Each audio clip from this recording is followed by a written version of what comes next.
الرحيم. القسم الأول في تعريف البدعة وتقسيمها. اول حاصل سبق وام شيخ القرآن نور الله مرقده اول تقسیم د بدعت او تعریف د بدعت کئی. اول بدعت تقسیم کئی چې بدعت دو قسمه دی،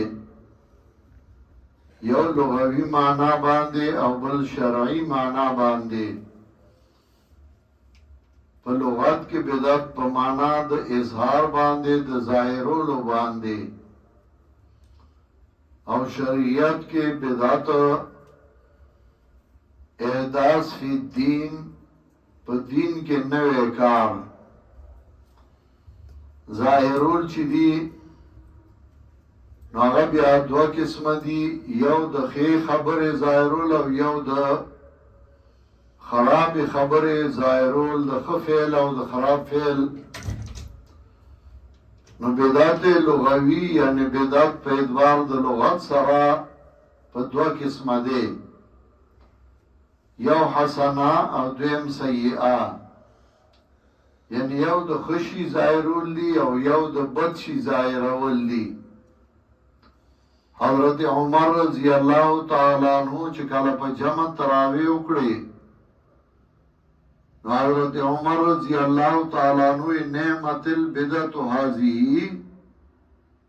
نو بدعت تراو توی خوغه بدعت په لغوی معنا دی چې دا منګه څخه ظاهر وکړل،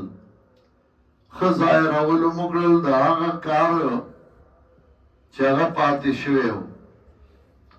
نو دا لغت په اعتبار بدعت په دوه قسمه دی، حسنه او سیئه.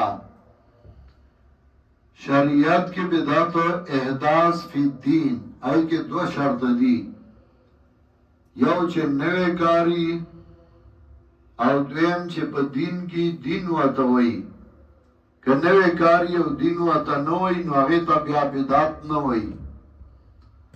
بیا دا بدعت شرعي هغه کې حسنه نشته، هغه ټول سیئه ده. ځکه نبی علیہ السلام وی کل محدثۃ بدعه، هر نوې شی چې د هغه بدعت دی په دین کې. بیا دا بدعت چې دی نو دا په ګڼ قسمه باندې دی.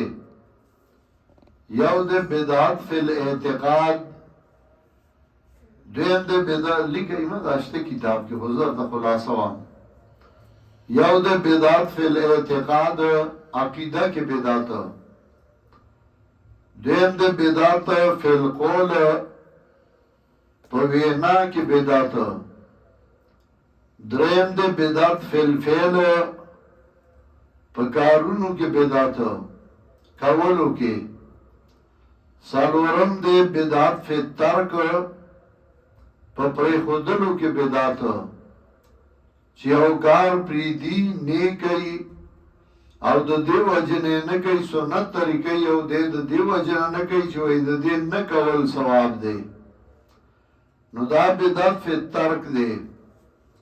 بیا حضرت شیخ القرآن نور الله مرقده ذکر کوي چې بدعت فی الاعتقاد چې دی نو هغه بیا دوه قسمه دی، بعض کفر دی او بعض کفر نه دی، خو د ګناهونو نه لوی ګناه دی. نو حضرت شیخ القرآن دا آغی نمونی ذکر کئی. بیا یو قسم دے بدعت فی العادت. نو بدعت فی العادت اگر گناہ و جرم ندے، عادتونا دا نبی علیہ السلام بازی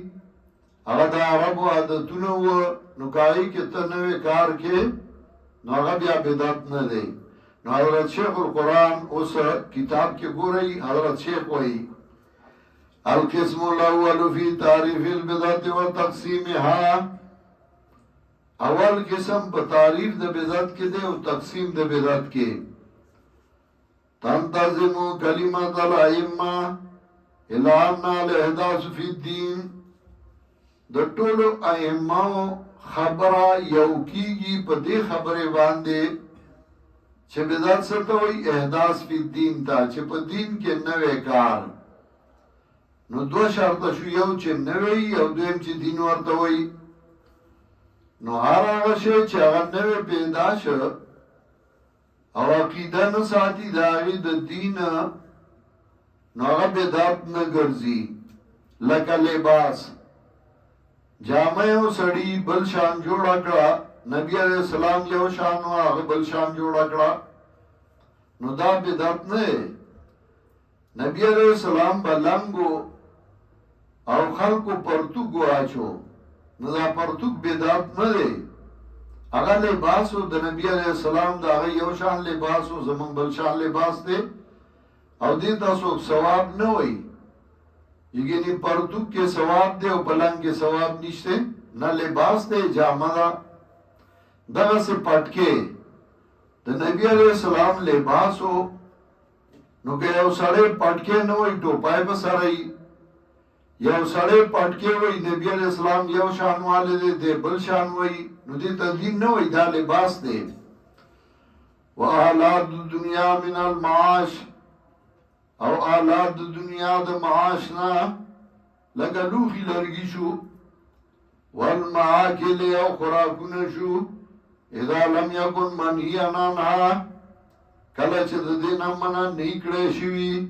که منع دې کړی شوي بیا مه کوه. وتستعمل البدعة فی المعنى شرعي، او مستعملول شي بدعت په معنا شرعي کې، یعنی یو لغوي ده یو شرعي. المذموم باقسامها، چې هغه مذموم دی بد دی په اعتبار د ټولو اقسامو سره، یعنی هغې کې حسنه نشته. والمعنى اللغوي، او مستعملول شي بدعت په معنا لغوي باندې، په لغت کې بمعنى الاظهار په معنا د ظاهرولو باندې، کما فی قول عمر، لکه قول له حضرت عمر رضی الله تعالی عنہ کې په لغوي معنا راغلی دی،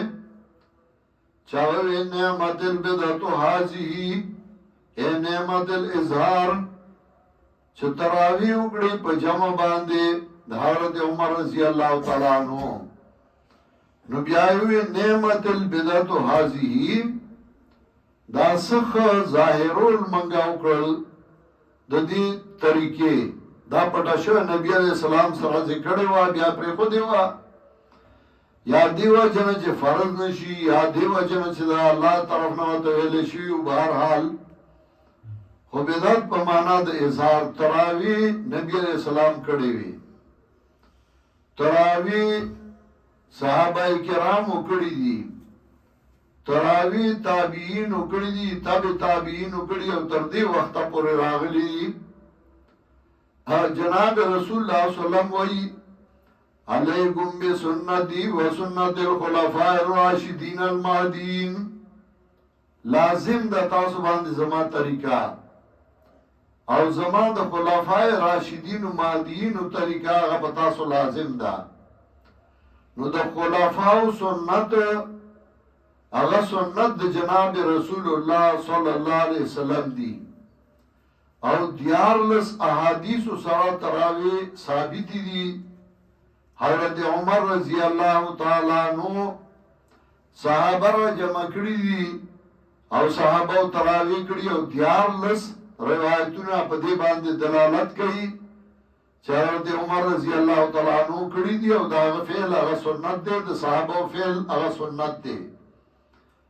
مولانا خان بادشاہ سے پدی باندې کتاب لیکلو المقول المبین، او پاہی کې هغه دیارلس احادیث ذکر کړی دي چې 20 رکعات تراوی صحابه په جمع باندې کړی دي او 3 رکعات وتر. بیا تابعین کړی دي، بیا ائمه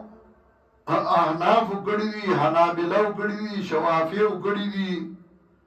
مالکیو کړی دي، د ټولو په نسبت باندې 20 رکعات تراوی.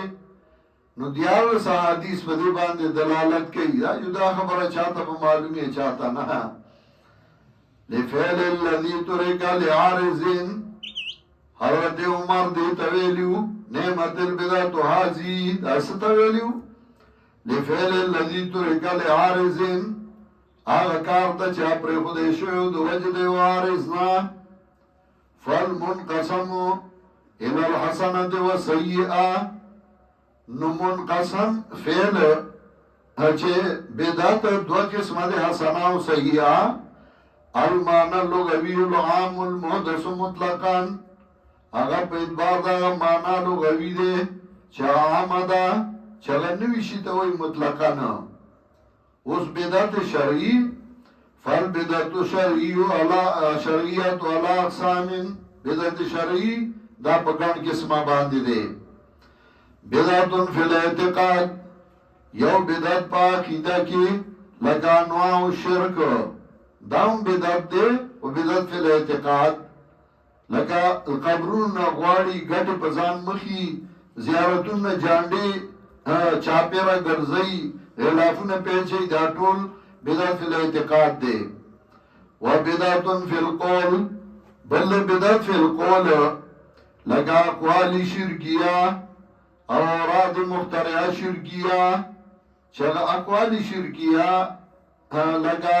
بدعت فی القول یا محمد یا رسول الله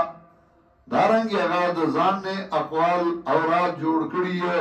او غوی و بدعت فی الفعل او بل بدعت فی الفعل لکه افعال مبتدین بمیلاد کے او پورس کے او پہیلت الاسقاط کی استاد سو کو ہیله اسقاط دا بدعت ده کنه او بدعت ده کم یو بدعت ده